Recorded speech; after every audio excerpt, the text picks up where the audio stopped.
Miqtë e Media Ngjalli, jemi sot me profesor Andrea Di Giuseppe, i cili na vjen nga Universiteti i Romës, me cilin do të flasim sot pak për historinë e vendit tonë, lidhjen e tij me Romën, me influencën e Bizantit dhe të tjera si këto. Profesori është një albanolog, i cili ka interes dhe studion në fushën e albanologjisë dhe do të ndajmë me ne përvojat e tij, të cilat besoj se do të kenë interes edhe për ju të gjithë. Professor, we thank you so much for being with us, with the media of the church. Ndodhemi sot në konferencën e parë shkencore ndërkombëtare Shqipëria në periudhën bizantine këtu në Tiranë. Cilat janë përshtypjet tuaja lidhur me këtë konferencë? So I'm really astonished because it's so high level conferences about the organization, about all the teams that are related and so proposed. Jam I mrekulluar sepse ka një nivel të lartë organizimi me folës të ardhur nga jashtë, propozime të ndryshme, tema të shumta dhe interesante. Është ndoshta hera ime e parë që kam nderin të ndjek diçka të tillë.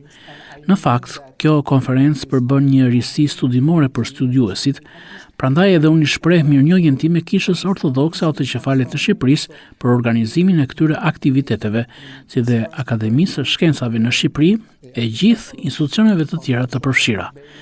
Në fakt janë zhvilluar dhe më përpara aktivitete mbi artin e historinë e artit, të cilat I kanë prekur çështje të tilla, por tani shoh një mozaik të plotë që lidh studimet, përqasjet, historinë, shpirtin me të gjithë fushën e kërkimeve.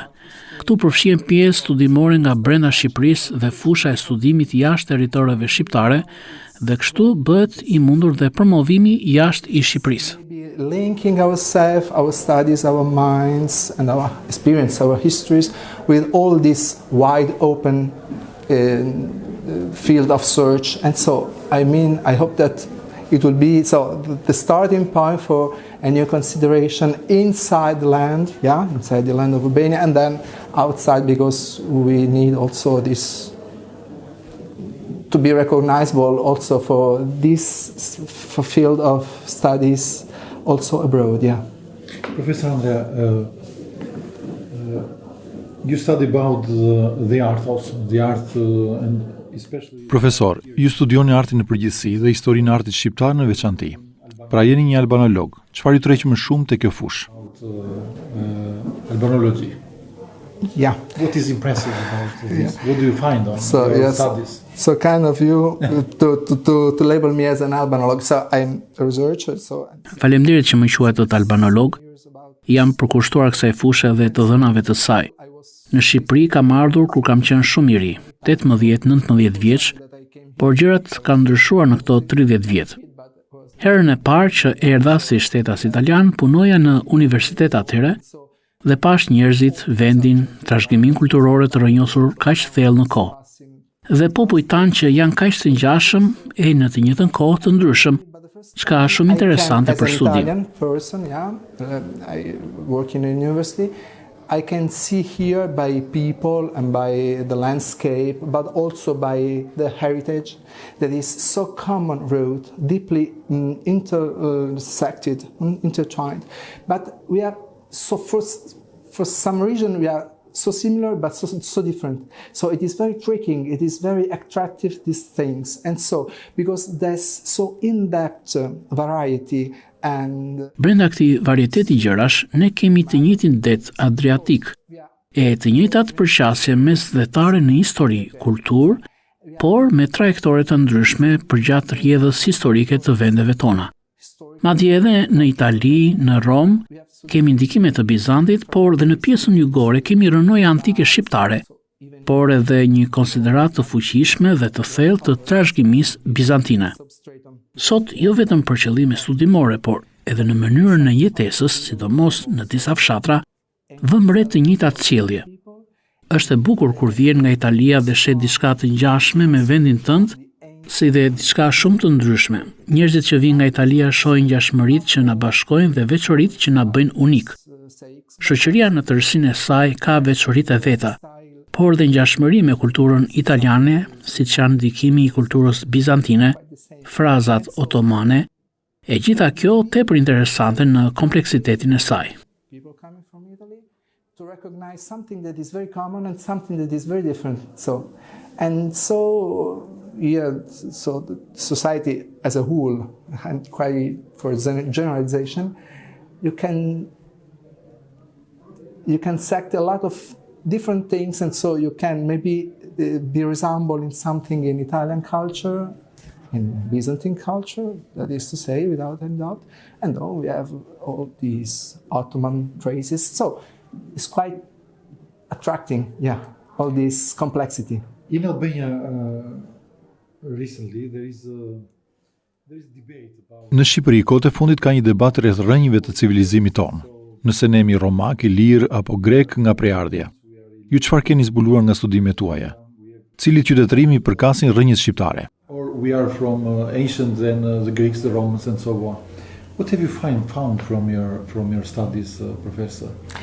Where do the Albanians today, the modern Albanians today belong to? Which civilization they belong to? So Albanian civilization is a unique form of... Në Shqipëri, kohët e fundit ka një debat rreth rrënjëve të civilizimit ton, nëse ne jemi romak, ilir apo grek nga prejardhja. Në fakt, kemi të bëjmë me një formë unike të gërshetimit të disa qytetërimeve, por jo vetëm të atij bizantin. Megjithëse nuk është e lehtë të prononcohem mbi këtë temë delikate, për shkak të opinioneve të kundërta, pra është vështirë të përcaktohet dhe të flitet për këtë. Në fakt, ka pasur teori të ndryshme ndër shekuj dhe historia është interpretuar ndryshe ndër breza. Në një temë që mbajta pak javë më parë, fola për ndikimin e kryqëzatës së katërt, e cila e përkeqësoi marrëdhënien midis qytetërimeve. Unë së pari nuk jam specialist i kulturave në veçanti, qoftë asaj ilire apo arbërore. Këto studiohen me detaje nga të tjerë profesionistë, por t'ja u lëm të tjerëve që të paraqesin analizat e tyre, duke u nisur nga të dhënat gjuhësore, arkeologjike, kulturore apo sociologjike. Por mund të them se ekziston një ndërthurje harmonike e rrënjëve të ndryshme, të cilat nuk mund t'i veçojmë për shkak të përzierjes së tyre. Për shembull, mund të dallojmë rrënjë të përbashkëta romake në disa aspekte. Megjithatë, studimet që bëhen në lidhje me prejardhjen e popujve sot nuk synojnë të ndezin debate, por secili bën atë që mundet. Mendoj se me sa më pak komplekse të jemi shkencërisht në këto kërkime, aq më shumë do të ndihmojmë për të mos i hapur rrugë debatit, por t'i lëm vend studimit të thellë shkencor. E kështu arrim në disa rezultate dhe fakte reale mbi popujt, gjuhën, historitë, lidhjet e gjakut e të tjerë. Për shembull, populli arbëresh, pasi u zhvendos në pjesën jugore të Italisë gjatë shekullit të trazuar, u zhvillua brenda të njëjtës kulturë dhe histori, ndonse në një territor të ndryshëm. Ai është një popull i cili ka përjetuar kalimin nga ortodoksia në katolicizëm. E njëjta gjë vlen edhe për arvanitët, por nuk mund të prononcoj më shumë për këto sepse nuk është përgjegjësia ime, ama theksoj diversitetin kulturor, i cili është një vlerë në vetvete dhe i cili përbën thelbin e këtyre kërkimeve shkencore. Për shembull, ka mjaft gjëra të veçanta në Shqipëri që nuk i gjen njësoj në vende të tjera të mesdheut, ndonse mund të kenë ngjashmëri njëri me tjetrin. Pra, është një histori më vete e cila duhet të tregohet siç duhet. Places of contact and of friction in other parts of the Mediterranean, yeah, that could be quite resembling but not the same, and so it's a big history and it has to be told, nothing else. Professor, what have you found about when you study about the art here in Albania? What have you found something special? Profesor, çfarë zbulimesh të veçanta keni bërë për artin në Shqipëri? Ju keni vizituar vende të hershme këtu si dhe kisha apo xhami.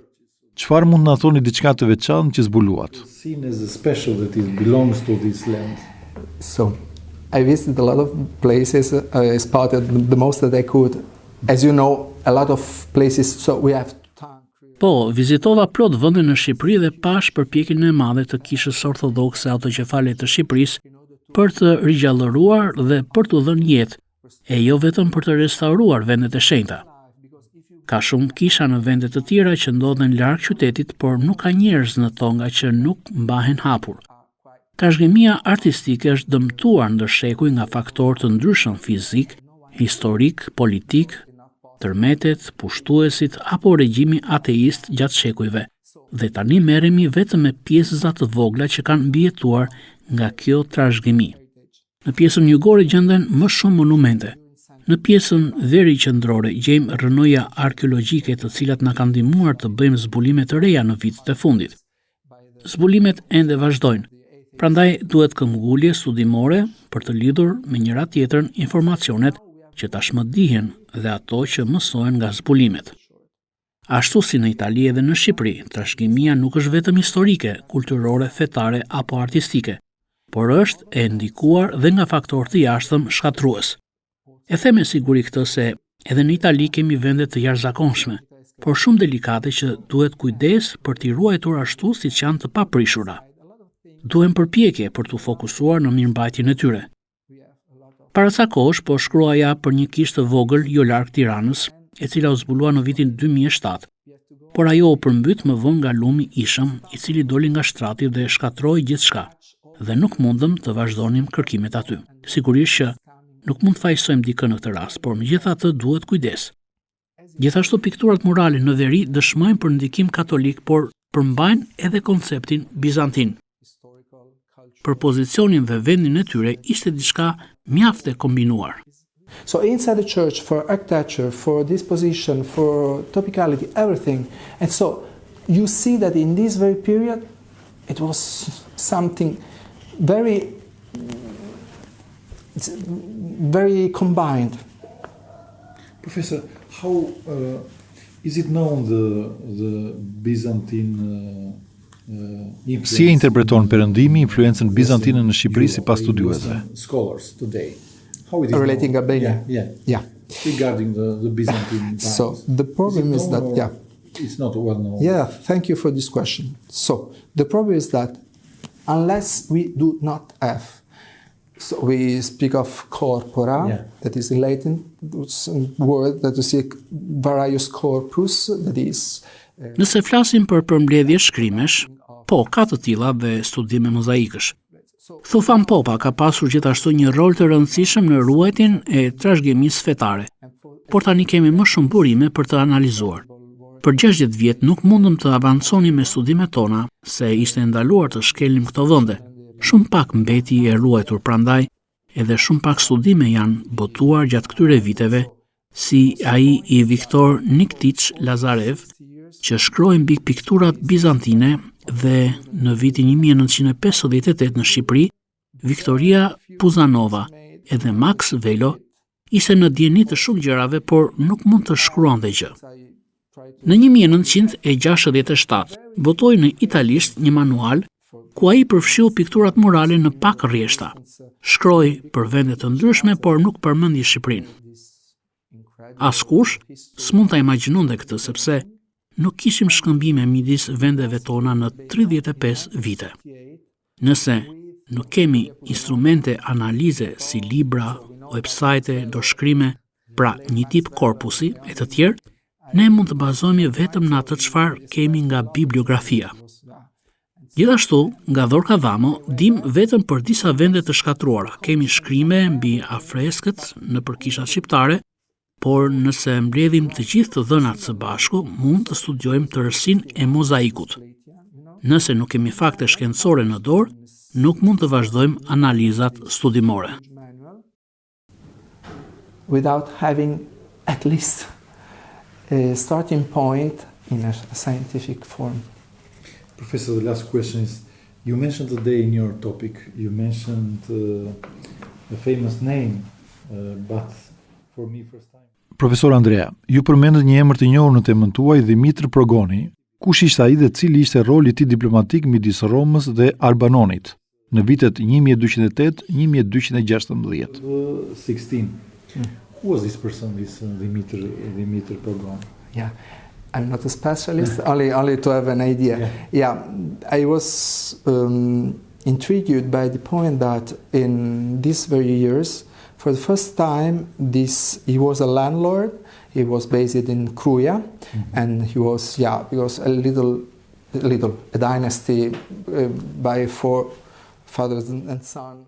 Kur studiova për të, më intrigoi fakti se ishte nga Kruja, nga një dinasti e vogël e trashëguar nga babai tek i biri, që erdhi në fuqi në 1208 sipas një marrëdhënie papale, ku u shkëmbyen disa korrespondenca midis tij dhe papës, i cili i shkroi 5-6 letra. Sot e kemi të ruajtur këtë përmbledhje të letrave papale me një përmbajtje ideologjie të lartë. Për herë të parë në një letër të vitit 1208, Papa përdor emrin e Demetrio Progonit si princ i Arbërit dhe për herë të parë vendi i tij u quajt Arbanon. Dhe për herë të parë kemi një marrëdhënie të mirë pas kryqëzatës së katërt. Kemi autoritetin Venedikas në Durrës dhe despotatin e Epirit që lurzoi dhe princin e madh të Serbisë, i cili e martoi vajzën me Dimitër Progonin për të ndërtuar marrëdhënie të mira. Të krishterët u mësuan me zakone bizantine dhe njihnin besoren në greqisht, por Papa u kërkoi të ktheheshin në katolik e të ndiqnin rritet katolike, jo vetëm të ndryshonin dogmën. Megjithatë, s'kemi pse dramatizojmë këtë moment, sepse historia ndër shekuj ka patur momente të mira dhe jo aq të mira. Sot, fal Zotit, mund të themi me siguri se kemi një marrëdhënie vllazërore midis popujve. Unë gjatë muajit të kaluar në tetor isha në Rom, kur fortlumturia e tij Joan u ftua nga Papa dhe unë isha aty, brenda kolegjiumit, gjatë lutjes ekumenike së bashku me Papën e Aleksandris Theodorin II. Sot këto çështje të nxehta po zbuten. Nowadays all these maybe harsh point are over. I hope. But we have enough fear to go on in searching and in trying to express which has been the history that leads nowadays here. Professor, are you interested in writing any book? A do të shkruani një libër për Shqipërinë? So time by time I used to publish some papers and articles. Kam botuar një sër do shkrimesh, por në të ardhmen do t'i përmbledh dhe do botoj diçka të plot që shpresoj të përkthehet edhe në shqip. Translated to Albanian. Thank you so much. No, you're welcome. Thank you for your invitation. Miqtë e Median Gjallë, ishim me profesor Andrea Di Giuseppe nga Universiteti i Romës, me të cilin folëm pak për historinë e Shqipërisë për gjatë shekujve. U ndalëm pak në periudhën e vështirë, të themi, të marrëdhënieve midis Bizantit dhe Romës, influencat e asaj kohe. Por gjithashtu folëm për artin, folëm edhe për mundësitë që ka sot vendi ynë, sipas këndvështrimit të profesor Andreas. Ju falenderojmë shumë për vëmendjen.